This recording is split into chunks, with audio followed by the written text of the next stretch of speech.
verte una vez más allí, o gracias por permitirnos ingresar a tu hogar, allí junto a toda la familia que está reunida, o probablemente tú estés solo viendo este programa. Nos alegra mucho saber de que tienes ese interés especial de poder conocer más acerca de la palabra de Dios. Y Dios revela su palabra a aquel que tiene ese deseo. El Espíritu Santo siempre está allí buscando personas sinceras, personas que quieren comprender algo que pueda favorecer a su vida o algo para cambiar su vida. Y esa es la razón por la cual nosotros estamos aquí, para juntos abrir la Biblia y dejarnos enseñar por Dios. Y como cada semana nosotros pedimos la ayuda del Espíritu Santo para que sea Él quien pueda hablarnos a través de su palabra. Bienvenido, gracias por acompañarnos. Bienvenidos también a todo el grupo que estamos aquí cada día, cada semana, investigando el libro de Apocalipsis. Llegamos ya casi a la mitad del libro. Hoy vamos al capítulo 11 del libro de Apocalipsis. Vamos a abrir la Biblia todos, ahí en el capítulo 11, y allí vamos a resolver una de las preguntas que nos intrigan tanto, y fue la pregunta del inicio de este programa. ¿Quiénes son los dos testigos? Vamos a hacer una oración, luego vamos a leer esta parte de la Biblia. Querido Dios, gracias por la oportunidad que tenemos de abrir tu palabra. Gracias también por la sinceridad de tantas personas que están viendo este programa. Están en busca de una verdad. Gracias porque tu Santo Espíritu ilumina nuestra mente, nos ilumina a través de tu palabra para que podamos llegar a aquella comprensión de la verdad que necesitamos. Muéstranos el camino, muéstranos tu verdad mediante tu palabra. Abrimos tu palabra con la seguridad de que tu Santo Espíritu hoy va a ser nuestro Maestro. En el nombre de Jesús. Amén. Apocalipsis capítulo 11, versículo 1. Entonces me fue dada una caña semejante a una vara para medir, y me dijo, levántate y mide el templo de Dios y el altar a los que adoran en él. Pero el patio que está afuera, déjalo, no lo midas, porque ha sido entregado a los gentiles. Hablando de los gentiles, dice, ellos hollarán la ciudad santa 42 meses. Y allí dice, ordenaré a mis 2 testigos que profeticen por 1260 días, vestidos con ropas ásperas. Muy bien, ¿en qué contexto se coloca a los 2 testigos? En un contexto de medición del templo. Es interesante ver de que la palabra medir en la Biblia significa evaluar o juzgar. No es la primera vez que aparece aquí la medición de un templo. Dios ya al profeta Ezequiel le había dado la misma orden. Hay 2 capítulos en Ezequiel, que es el capítulo 40, o capítulo 40 al 42, donde habla Dios al profeta y le dice, anda y mide el templo. Ahora fíjense una cosa, todo templo o toda construcción se mide antes, ¿verdad? Nunca se mide después. Antes de construir es la medición. Cuando ya está construido y te pregunta cuánto mide, no dice, voy a medir para ver cuánto mide. No, uno ya sabe cuánto mide porque para construir tuvo que haber una medida. Entonces, esta medida no es literal, sino es simbólica. Cuando Dios manda al profeta Ezequiel a medir el templo, lo está hablando en una situación de restauración del templo. El templo había sido demolido, había sido quebrado por la apostasía o por la rebeldía del pueblo. Ahora Dios está diciendo, anda, mide el templo porque voy a reconstruir ese templo. En otras palabras, quiero no solamente reconstruir el templo, sino reconstruir la relación perdida que tuve con este pueblo. Entonces allí le manda a medir, solo que Ezequiel le dice, mide el templo, el altar de sacrificios y mide la gente. Aquí a Juan dice, entonces se me fue dada una caña de medir y una vara de medir, y me dijo, levántate y mide el templo, el altar y los que adoran. La misma orden. Ahora, ¿qué templo está midiendo Juan? ¿O qué templo va a medir? Si bien es cierto en el libro de Apocalipsis, el templo es la morada de Dios, donde esté el trono de Dios, donde esté el gobierno de Dios y es el centro de todas las actividades divinas, es decir, ahí en el templo se plantean todas las decisiones con respecto a la tierra o respecto a la salvación del ser humano. La medición de este templo involucra un juicio. Dice, mide el templo, pero especialmente dice, mira el templo, el altar y los que adoran. 3 cosas importantes. Entonces, aquí vamos a descubrir algo interesante. No le manda medir aquí de manera literal las paredes del templo, sino a todos los que congregan en el templo, a todos los que adoran en el altar. Es decir, a todo aquel que dice ser cristiano o aquel que dice tener a Dios, porque finalmente nosotros nos convertimos en un templo de Dios. Mide el templo, no de manera literal, mide el templo humano, mira al ser humano que dice que adora. Porque fíjense, hoy todo el mundo puede decir que adora a Dios. Hay pocos, incluso hay una iglesia en Estados Unidos que se declara la iglesia de Satanás, que son unos cuantos que dicen yo adoro al diablo, ¿verdad? Pero todos los demás, con excepción de los ateos y escépticos, dicen adorar a Dios. Adoro a mi manera, pero adoro a Dios. Yo amo a Dios, yo soy cristiano porque creo en Dios. Entonces aquí dice el profeta, quiero que midas porque no todo el que dice ser es. Esto es un juicio no para todos, sino solamente para los adoradores. Ahora, ¿por qué necesitan ser adorados? ¿O por qué necesitan ser medidos? La medición está relacionada con el sellamiento. Tiene el propósito de decidir quién será sellado de acuerdo a su fidelidad para ser protegidos en la tribulación final. Quiere decir, no todo aquel que adora es sellado. Porque alguien puede decir, yo adoro a Dios, pero lo hago a mi manera, como la ofrenda de Caín. Yo doy a Dios, pero lo que quiero. Dios pide una cosa, pero yo puedo dar lo que yo quiero, ¿correcto? Ahora, una cosa interesante que allí manda el ángel dice, excluye el atrio. No midas al atrio. ¿Qué era el atrio? El atrio era el lugar que estaba fuera del templo, por supuesto, y allí los judíos permitían adorar a los gentiles. ¿Quiénes eran los gentiles? Aquellos que no pertenecían al linaje judío. Ellos no podían entrar al templo, ellos podían adorar solamente en el atrio, afuera. Y le dice, no mires a los que están afuera. Ahora, ¿está hablando acerca de los gentiles? Claro que no. Aquí la palabra gentil está refiriéndose a las fuerzas hostiles al pueblo de Dios, aquellos que están en contraste con los adoradores de Dios. Es decir, está usando la palabra gentil de manera simbólica. Aquí están los que dicen ser cristianos y aquí están los que no son cristianos, los adoradores y los gentiles. No está hablando de judíos y gentiles literalmente. Ahora, versículo 3 y 4 dice así, y otorgaré autoridad a mis 2 testigos, y ellos profetizarán por 1260 días, vestidos de cilicio. Estos 2 testigos, luego dice el versículo 4, 11 versículo 4, estos 2 testigos son 2 olivos, los 2 candelabros que están de pie delante del Dios de la tierra. Una imagen también tomada del libro de Zacarías. Ahora, ¿quiénes son esos 2 testigos? La Biblia menciona algunos textos para que nosotros podamos llegar a una conclusión. Vamos al libro de Lucas primero, ¿está bien? Lucas capítulo 24, versículo 25 al versículo 27. Lucas capítulo 24, versículo 25 al 27. Dice así. Aquí está hablando en el contexto cuando Jesús estaba yendo con los 2 hombres que iban para Emaús.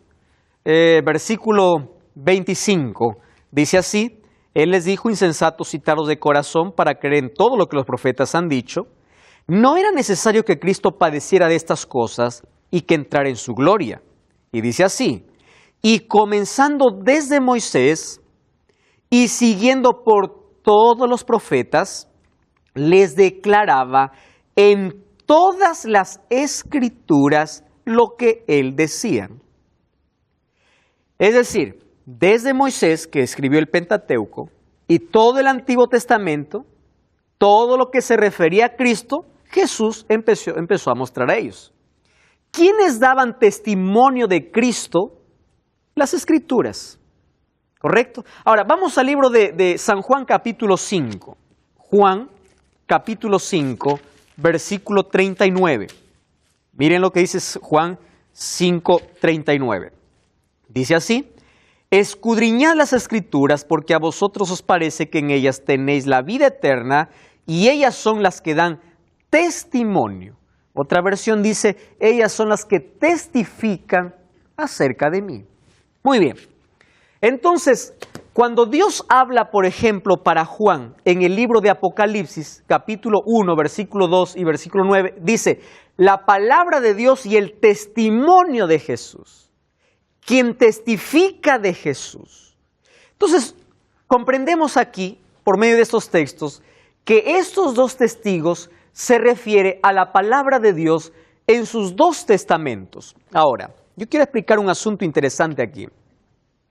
Para referirse acerca de los dos testigos de Apocalipsis capítulo 11, existen diversas interpretaciones. Por ejemplo, una interpretación es que los testigos son Enoc y Elías, ¿verdad? Porque Enoc fue llevado por Dios y Elías también. Dos testigos dicen allí. Otros dicen que es Moisés.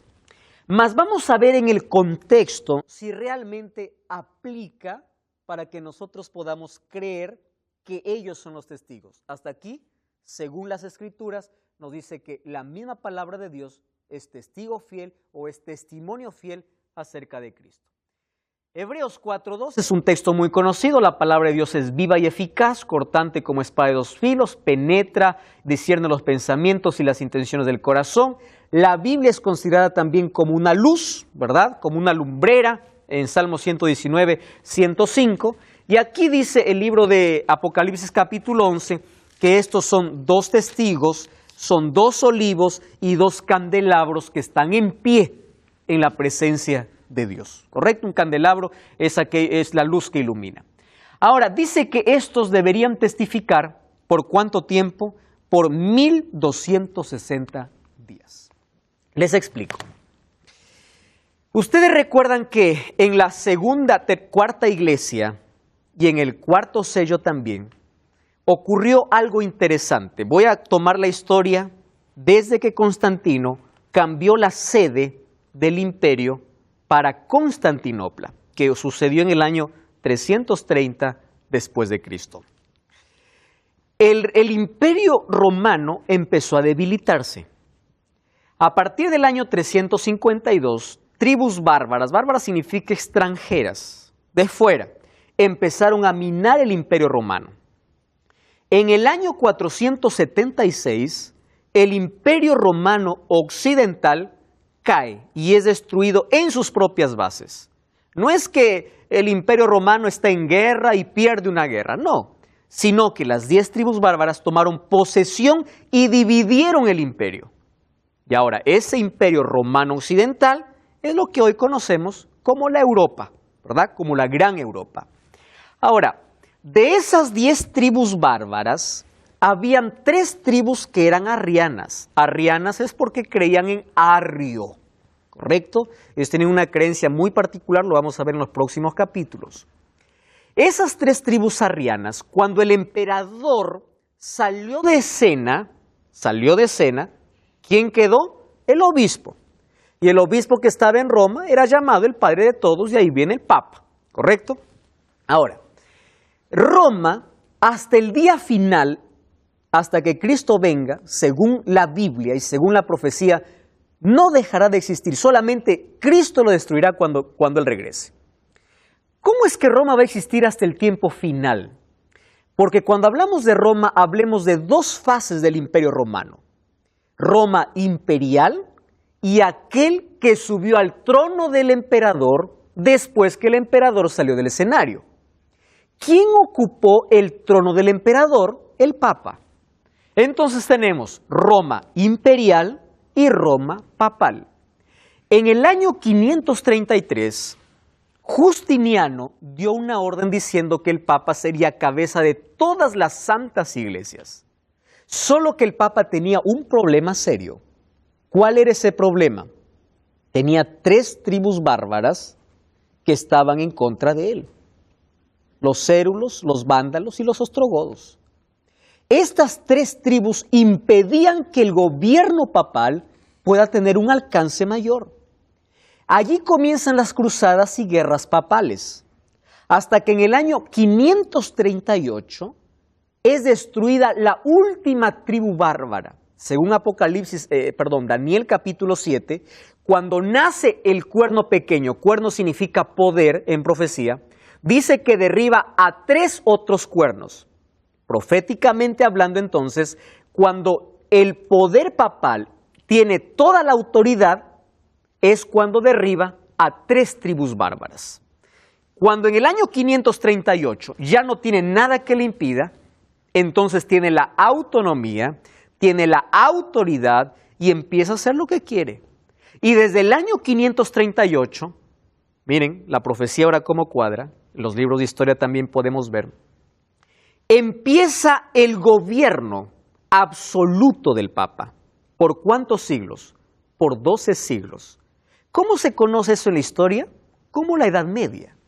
1260 años, solo que esos 1260 años fueron de terror, fueron de oscuridad, fueron de paganismo, fueron de cualquier otra cosa menos de religión. Un poder diciéndose religioso empezó a matar a aquellos fieles de Dios a cual él los llamaba herejes. Allí surgió la Santa Inquisición y todo el asunto que nosotros ya hemos visto.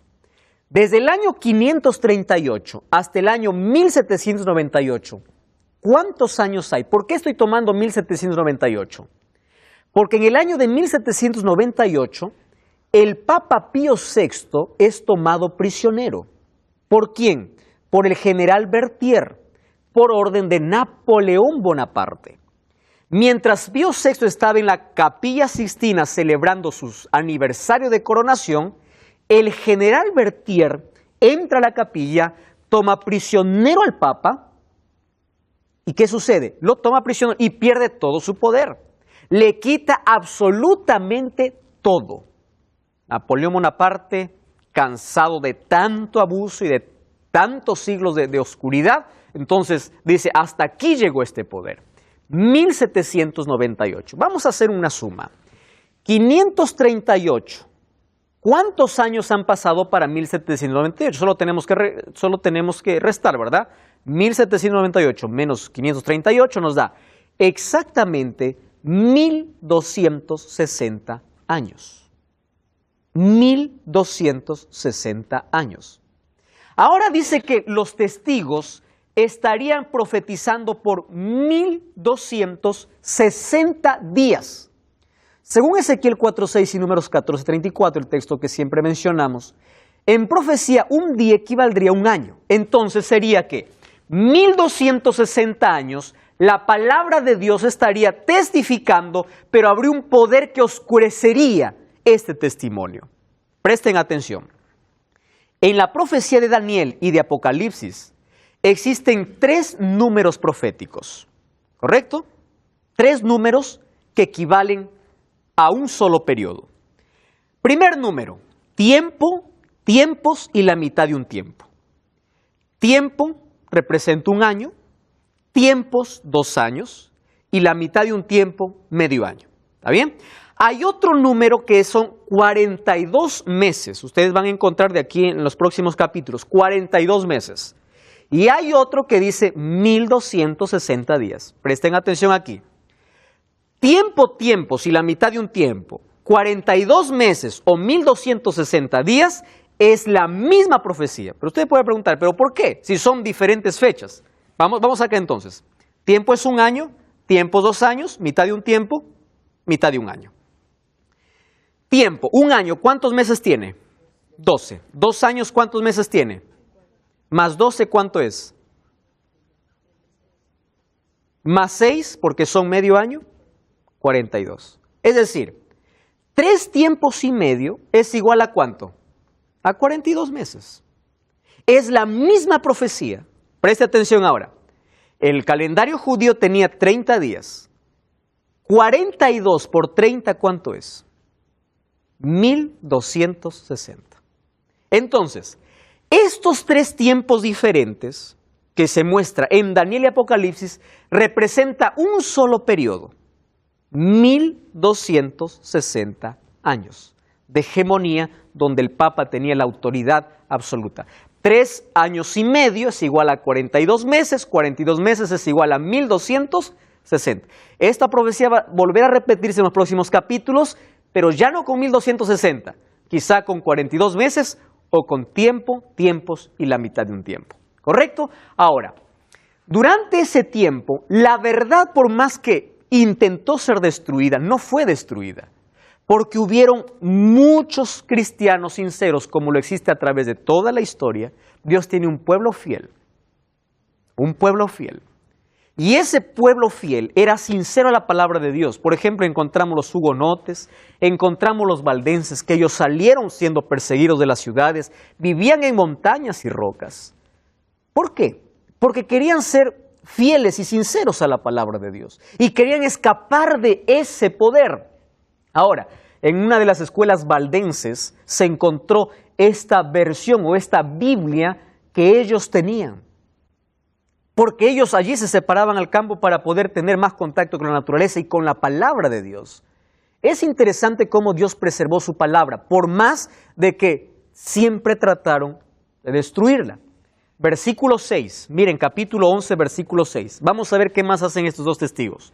Dice así: estos tienen poder para cerrar el cielo a fin de que no llueva en los días de su profecía. Tienen poder sobre las aguas para convertirlas en sangre y para herir la tierra con toda plaga cuanto quieran. Ahora, vamos a repasar un poquito ese asunto. ¿Ustedes recuerdan cuando el cielo fue cerrado por 3 años y medio? Cuando Elías habló al profeta, no al profeta, al rey Acab. Le dijo, de aquí no más lluvia, 3 años y medio, hasta que yo diga. Dice, estos tienen poder. Ahora yo les hago una pregunta y quiero que me respondan aquí. ¿Era la palabra de Elías o era la palabra de Dios lo que cerró el cielo? Era Dios hablando por medio del profeta. Cuando Dios le manda a Moisés y manda la primera plaga para Egipto, ¿en qué consistía? En que el río se convertía en sangre. ¿Era la palabra literal de Moisés o era la palabra de Dios mediante Moisés que hizo el agua en sangre? ¿Era el poder humano o el poder divino? Era el poder divino. Era la palabra de Dios. Es la palabra de Dios que tiene poder para crear, recrear y también para castigar. ¿Ustedes recuerdan que en Apocalipsis se presenta a Dios como el que tiene la espada de 2 filos? ¿Por qué? Porque su palabra tiene poder y Él lucha y vence no físicamente, sino ¿cómo? Con el poder de su palabra.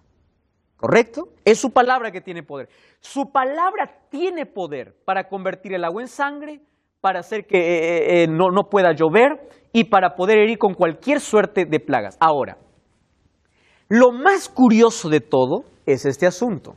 Miren, capítulo 11, versículos 7 y 8. Dice así, cuando hayan terminado de dar testimonio, presten atención aquí, la bestia que sube del abismo, ¿no les hace esto conocido? Bestia que sube del abismo. ¿Recuerdan ustedes en una de las 7 trompetas que una grande estrella cayó a dónde? A la tierra. Y después que del abismo, ¿qué cosas subieron? Humo. ¿Y qué más subían? Escorpiones. No eran langostas. Correcto. Muy bien.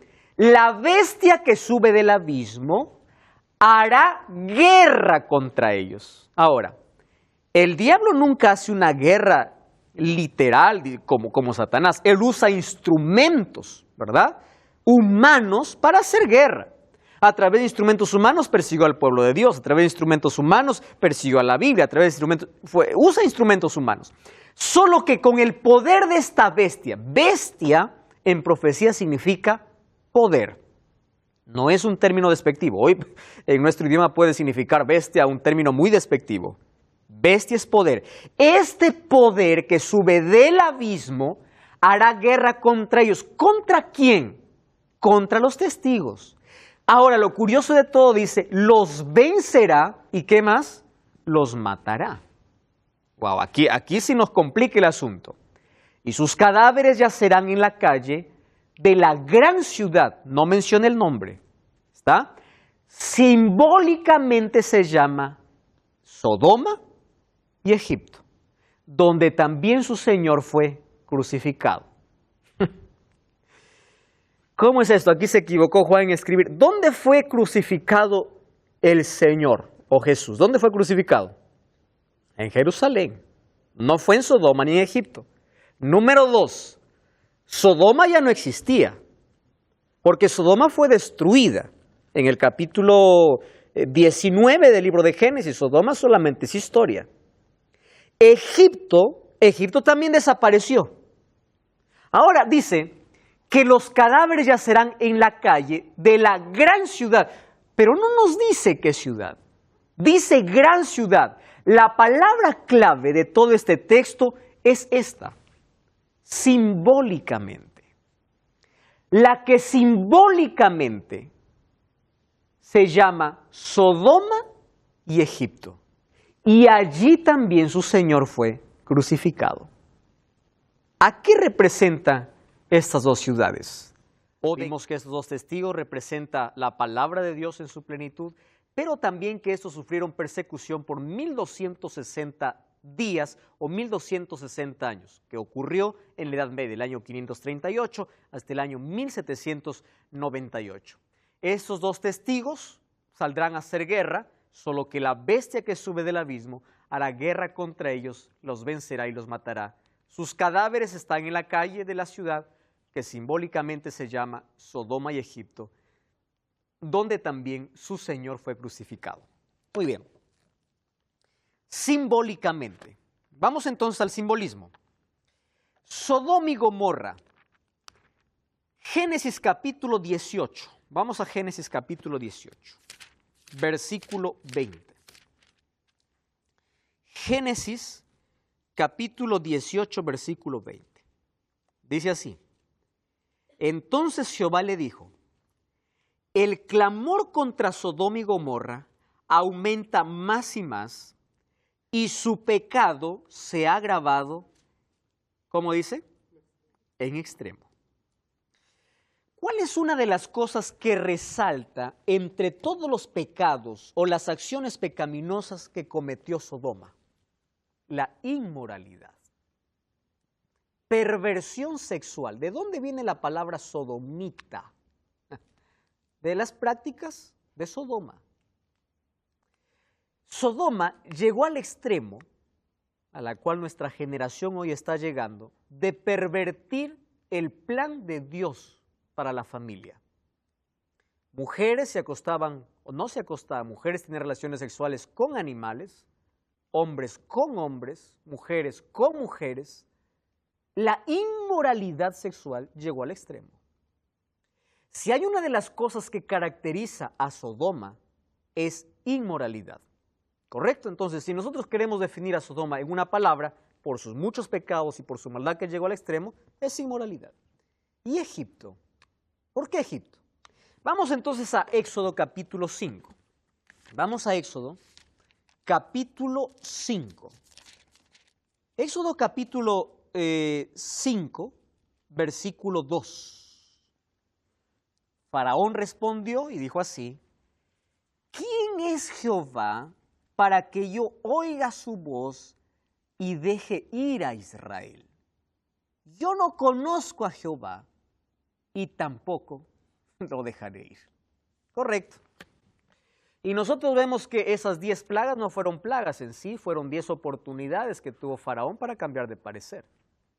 Pero esas 10 oportunidades lo desperdició, finalmente él murió. Ahora, presten atención aquí. Si Sodoma es representada por la inmoralidad, Egipto es representada por la incredulidad. Entonces nosotros tenemos que revisar en la historia quién es esta gran ciudad que simbólicamente son Sodoma y Egipto. Si queremos traducir estas dos ciudades, ¿cómo sería? que simbólicamente está representada por la inmoralidad y ¿qué más? Y la incredulidad. Porque allí también su Señor fue crucificado. Vamos a entender que su Señor fue crucificado cuando veamos en quién o quién representa simbólicamente inmoralidad y incredulidad. Yo les voy a mostrar algunos documentos que realmente son sorprendentes. Entonces aquí nosotros encontramos en la historia a una nación que tiene desde su origen o desde su inicio, tiene estas dos características. Les voy a mostrar aquí con algunos registros. La Revolución Francesa, si bien es cierto, fue un fenómeno sociológico, pero también fue una rebelión abierta contra la religión. ¿Por qué? Porque hubieron 12 siglos sin progreso. Miren, si nosotros regresamos de aquí unos 300, 400 años atrás, el mundo no había progresado, porque todo era pecado, hasta los hombres de ciencia eran perseguidos, ¿verdad? No había adelanto en nada.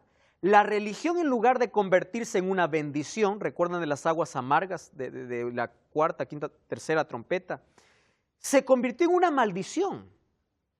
Entonces, Francia se rebeló y dijo, si la religión nos trae tanto problema, nosotros nos declaramos ateos y no queremos saber nada de Dios. Y Francia, presten atención, es la única nación en toda la historia que por asamblea general se declaró atea.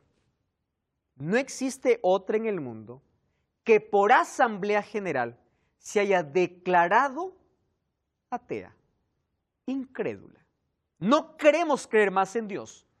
Allí en la catedral de Notre Dame se vistió a una mujer de diosa. Se adoró a esa mujer como un dios personal, como una diosa para los franceses. Esa era la diosa de la razón. Y después viene la época del iluminismo, etcétera, etcétera. Pero la diosa de la razón, ¿correcto? Ahora, por asamblea general se declaró atea.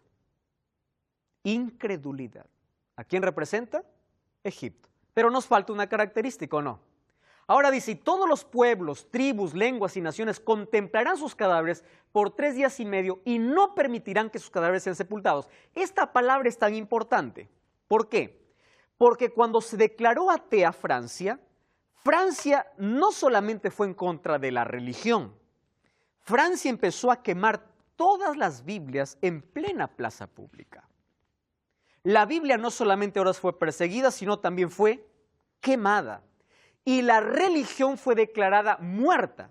No solo la religión, la Biblia fue declarada muerta en Francia. Literalmente fue quemada en plena plaza. Ahora, ¿qué cosa aconteció? Dice que allí su Señor sería crucificado. Solo que Jesús ahora no sería crucificado literalmente porque él fue crucificado en Jerusalén, sino sería crucificado mediante ¿quién? Mediante sus seguidores. Una vez más Cristo sufriendo en sus seguidores. Y nosotros ya vimos lo que existió, ¿verdad? Allí vimos cómo Francia en el día de San Bartolomé mató a más de 70,000 cristianos. Allí es donde miles de cristianos dieron su vida. Ahora, fíjense este texto. La profecía se cumplió con precisión en la historia de Francia. 3 años y medio es conocido como el reinado de terror de la Revolución Francesa. Este periodo empezó el 26 de noviembre de 1793, cuando Francia, por decreto de Asamblea Legislativa, declaró: no hay Dios. Eso fue motivo de regocijo para todos sus habitantes, pero duró poco. ¿Cuánto duró? 3 años y medio. Hasta el 17 de junio de 1797, porque la nación cayó en un caos, totalmente. Luego tuvieron que permitir la religión. ¿Por qué es una de las naciones más incrédulas? O porque ella se declaró por voto legislativo atea, que Dios no existe. Ahora, presten atención a eso. Miren lo que hizo Francia, y aquí vamos a ver, vamos a descubrir si se compara también con Sodoma. Ejemplares de la Biblia fueron quemadas y la Biblia fue considerada muerta. Eso ya mencionamos. Número 2, las iglesias fueron cerradas. Se prohibió la adoración a Dios por decreto de asamblea, que era el cuerpo legislativo de Francia. Número 3, presten atención aquí. Decidieron que la semana, yendo en contra no solamente de la Biblia, en contra de Dios, la semana sería de 10 días, ¿correcto? Y el día de descanso fue abolido. Y en su lugar se consagraba un día cada 10 para la orgía y la blasfemia. Anulamos la semana de 7, colocamos una de 10, claro, porque si Dios no existe, vamos en contra de todo lo que Dios hizo. ¿Ah? Vamos en contra de cualquier plan de Dios. Y cada 10 días va a haber un día declarado para la orgía y blasfemia. No era lo que hizo Sodoma. Sodoma y Egipto. Se negó abiertamente a la existencia de Dios.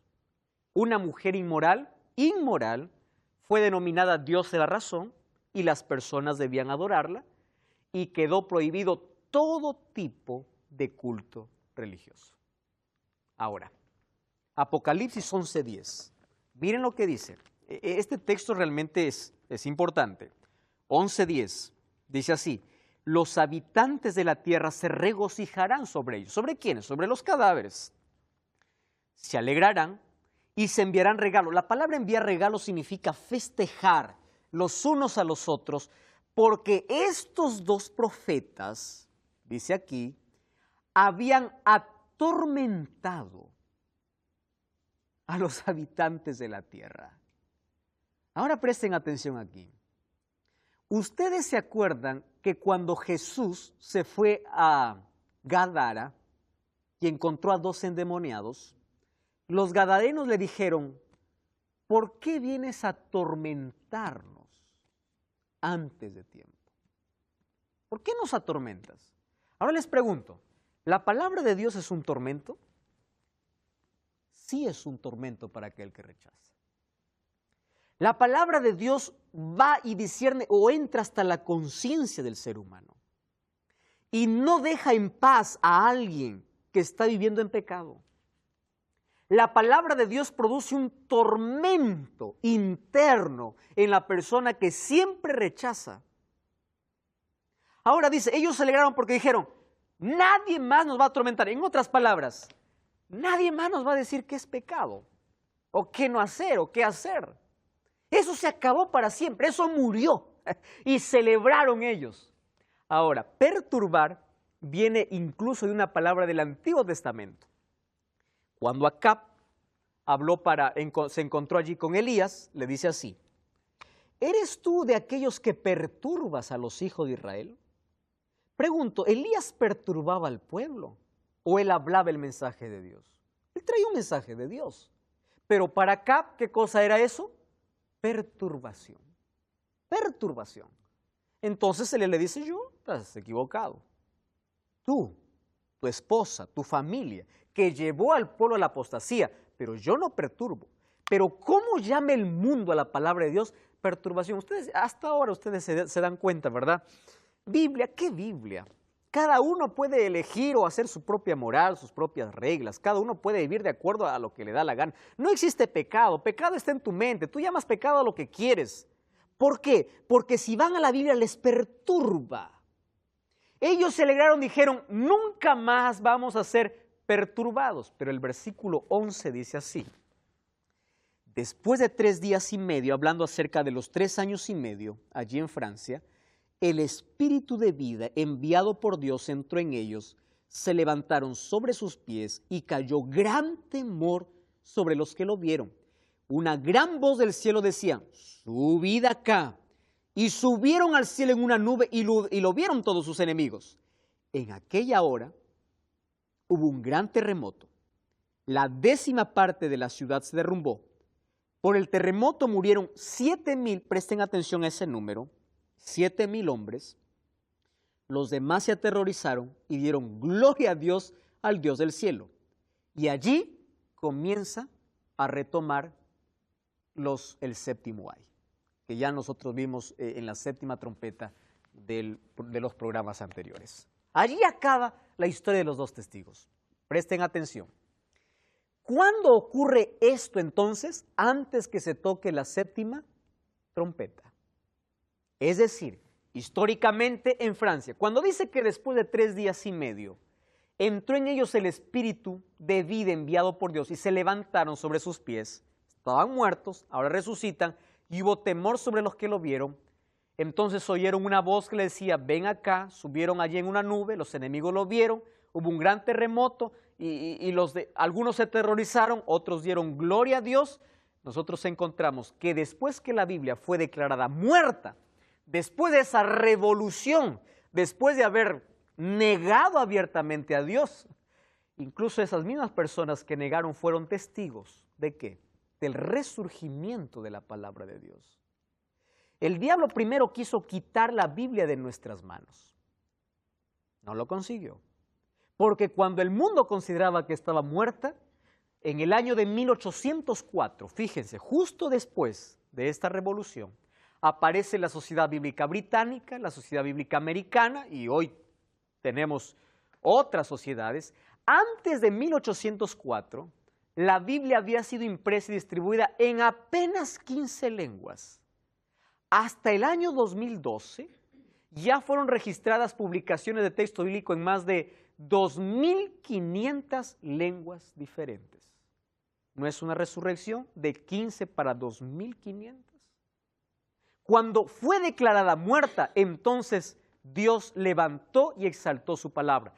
Terremoto es usada repetidas veces para escribir agitación, perturbación que caracteriza al mundo antes de la segunda venida. Sin embargo, esas 7.000 personas, presten atención acá, ¿ustedes se acuerdan cuando Elías estaba en una cueva, estaba el hombre deprimido, estaba corriendo de Jezabel que le había amenazado a muerte?